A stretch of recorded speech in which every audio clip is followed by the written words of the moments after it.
আজি আমি 108 কৰ্মচাৰী সচলত যি আন্দোলন চলাই আহিছে, এই আন্দোলনৰ সমৰ্থনত তেওঁলোকৰ দাবী পূৰণৰ সমৰ্থনত আজি আমি এই প্ৰতিবাদী কাৰ্যসূচী গ্ৰহণ কৰিছোঁ। আৰু আমি দাবী জনাইছোঁ যে চৰকাৰে অতি শীঘ্ৰে 108 কৰ্মচাৰীসকলে যি তেওঁলোকৰ ন্যায্য প্ৰাপ্যৰ কাৰণে যি দাবী জনাইছে, এই দাবী অতি শীঘ্ৰে পূৰণ কৰাৰ কাৰণে ব্যৱস্থা গ্ৰহণ কৰক।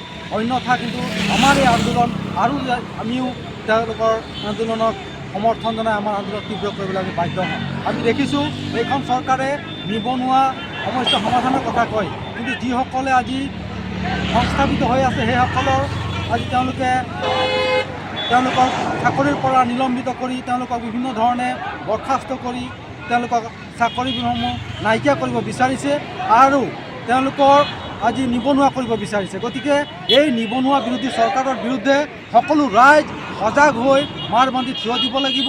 আৰু আমি আহ্বান জনাইছোঁ এই কাৰ্যসূচীৰ যোগেদি যে আজি 108 কৰ্মচাৰীয়ে তেওঁলোকৰ DF গ্ৰেচুটি তথা তেওঁলোকে ন্যূনতম যি মজুৰি, এই মজুৰিৰ দাবীত যি আন্দোলন চলাই আছে, এই আন্দোলনৰ পক্ষত সকলো ৰাইজে তেওঁলোকৰ পক্ষত থিয় দিয়াৰ কাৰণে এই কাৰ্যসূচীৰ পৰা আমি সকলো ৰাইজৰ প্ৰতি আহ্বান জনাইছোঁ।